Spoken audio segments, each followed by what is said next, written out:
What's up, YouTube? Welcome back to my channel, to all of my returning subscribers. However, if this is your first time here, we use information from celestial bodies to help us gain a better understanding of our favorite celebrities, world events, but most importantly, our damn selves. So with that being said, if you like what you see, click the subscribe button, become a part of the family. Come on in and have a seat. And if you are interested in booking your own astrology-based reading, natal chart, synastry, or otherwise, feel free to contact me at astrowerld, astrowerld@gmail.com, and we can go ahead and get you scheduled on today. So now that I have that out the way, I'm coming to y'all with another celebrity synastry reading in the name of Libra season. Y'all go ahead and follow me on Twitter as well. My information is in the description box, okay? Because I actually took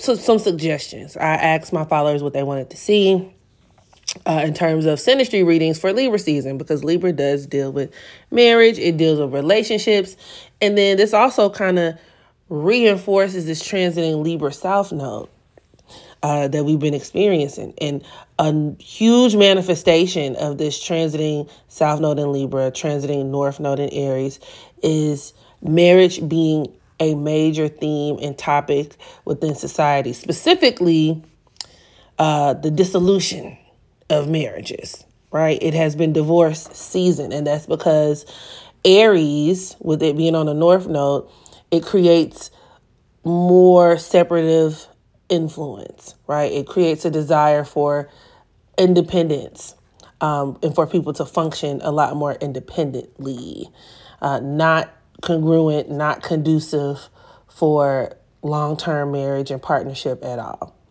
So you will see a lot of people, especially on the public stage, get divorced, become separated. Themes surrounding gender and things like that are becoming a lot more notable. But, different video for a different day. Today we're talking about Iman and Teyana Taylor, okay? So just in case maybe you've been under a rock, Teyana Taylor is a world-renowned dancer, singer, so on and so forth, right? And people have really grown to like her relationship with her husband, Iman Shumpert, I believe. He is a basketball player. And they had just been a very public couple, all right? However, recently it was reported that he was with another woman, and there was a whole thing about that in the blogs, right? Well, come to find out, Teyana Taylor took to her social media and basically let it be known that she and Iman had been separated for some time now. So basically, they're no longer together, but they're going to co-parent, blah, blah, blah, blah, blah, okay? And so I got a lot of requests to cover this couple because a lot of people were just really surprised at the announce of their separation. Because, they came across as like a fun couple, fun-loving couple, blah, blah, blah, blah, right? Black love, black excellence, and everything else people want to push on these celebrity couples. So yeah, let's go ahead and take a look at their synastry, shall we? Here you go. So on one hand, we have Teyana Taylor, born on December 10th, 1990 in Harlem, New York. And then the other, we have Iman Shumpert, born on June 26, 1990 in Oak Park, Illinois. Now, some of the more notable or standout aspects that I noticed between the two where their Saturn conjunction, for one. Both of them have Saturn in Capricorn. So when conjoined to one another, this is an aspect that can create, on one hand, a stable union or a stable partnership. Because Saturn does deal with time, this conjunction can even speak to like a couple that actually stays together for a long time. However, considering the other octave of Saturn, there could still be some major restriction or some major limitations placed on the relationship. So those people who end up being together for a very long time, but there may not be as much passion and intimacy within the relationship, people who can have relationships that could even function more in a transactional type of way, right? Where closeness could be lacking. You do see that with this aspect in Synastry also. But on the flip side, this can also create a power couple in a certain regard in terms of maybe business, people who do business together, or work becomes a dominant theme in the relationship. And it's also worth mentioning too, either these are people who can be working together, and that's why like work is a very dominant theme within a relationship. But this could also even spell out where work could get in between two people in a relationship, or where you could have a partner who spends a lot of time at work. And I think that may have also played a role in why these two ended up not being together, especially considering the fact that in more recent times, Teyana has been trying her hand out with this, I think, creative directing or choreographing. Y'all let me know in the comment section. But she's kind of rebranded her career and taking it in a different direction, and we're starting to see her a lot more. Apparently, she's having a lot more success guiding other people, but she's definitely been headfirst in that. And the Iman, I mean, he's doing reality shows here and there, but I wouldn't be surprised if it was one of those things where work definitely kind of compromised the relationship, or, one's career could take front seat or get in the way of certain things. This Saturn conjunction could also be symbolic of the combination, the combining of two entities, two powerhouses, especially once again, corporate-wise, or where two people could brand in this situation anyway, right? But just based on who they are and the fact that they're celebrities, where they could come together and brand, their relationship with one another. They also share a Neptune conjunction. Both have Neptune in Capricorn, which could set the stage for a very devoted relationship, one that could even operate on a certain wavelength of privacy at best, but then also in the other direction, just straight up secrets, where there's a lot of things that the general public may not know about these people. These are people who could save face in, their relationship to protect their brands, right? Neptune and Capricorn, or where sacrifices can be made for work or even for the greater good. These are themes that take place in the relationship.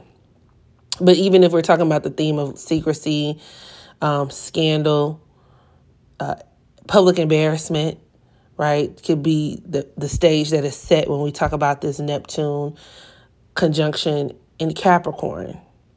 But this could also speak to a certain level of spiritual compatibility, in just a relationship where you have two people who can be very, very special to one another. Teyana's Venus in Sagittarius is opposing Iman's Mercury in Gemini, which could point to them spending a lot of time apart.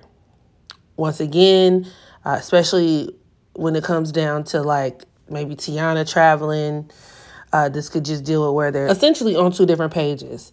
This opposition could also be symbolic of Teyana being really far away, them having to carry on the relationship through like calls, text messages, FaceTime kind of thing.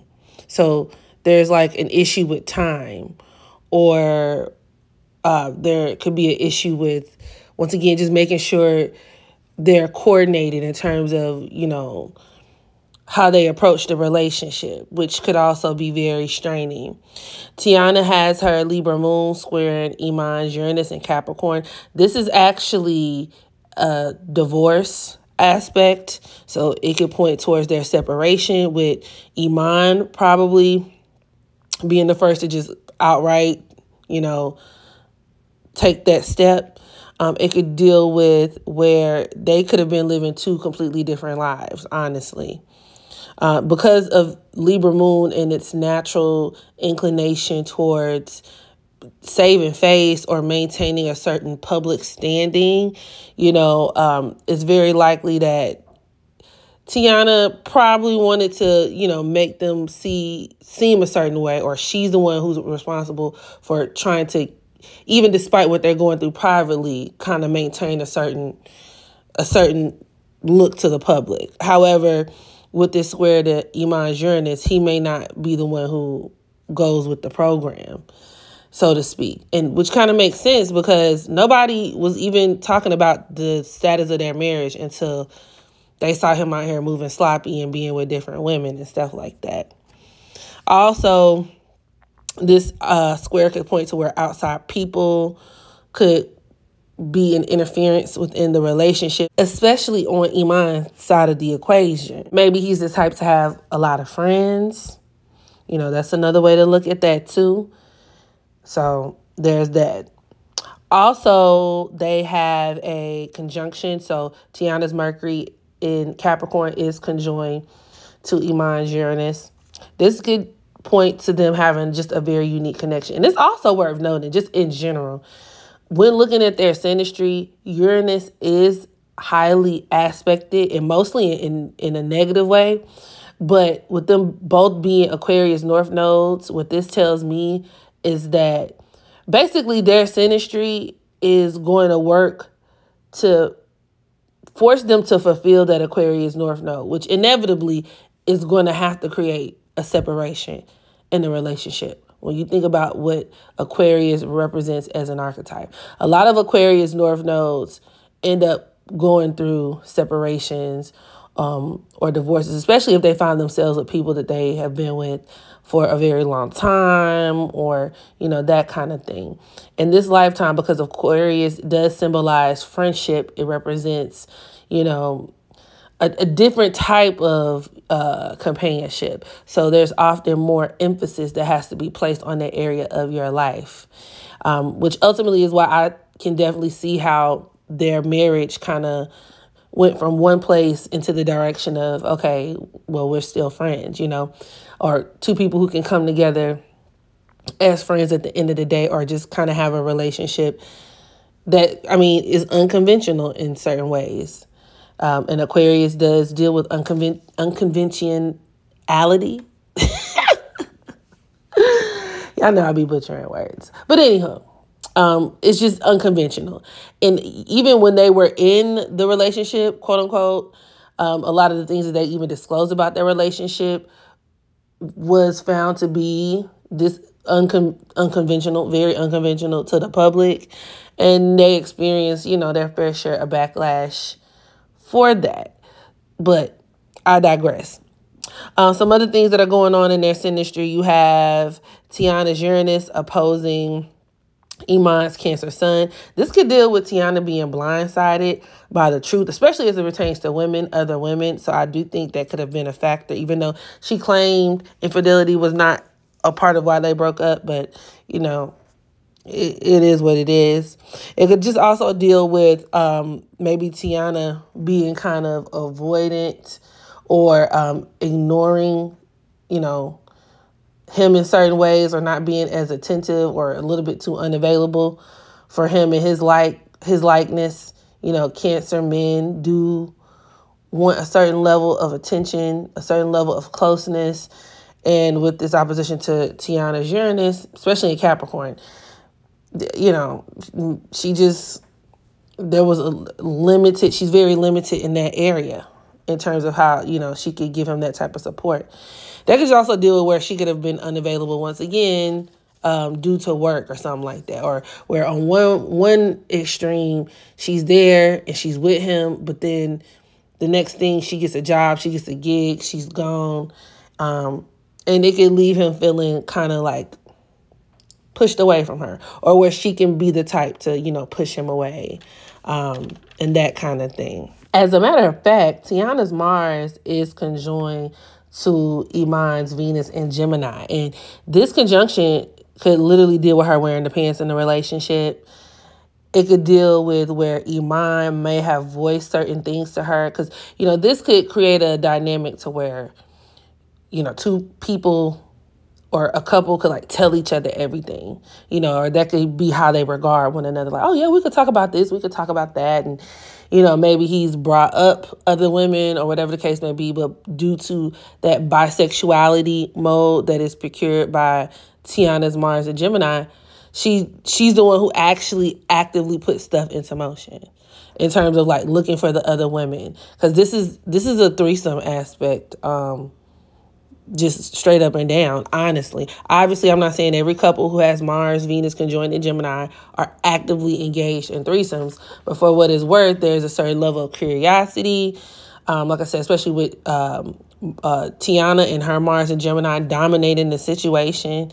That could just be her saying, you know what, I'm hunching women anyway, so let's go ahead and bring them into the bedroom, or where she could be the one to, you know, to contact the women and bring them into the fold. Teyana's Libra moon is also squaring Iman's sun, which could deal with her making the relationship more public, or her being somebody who's more social, like too social for his liking.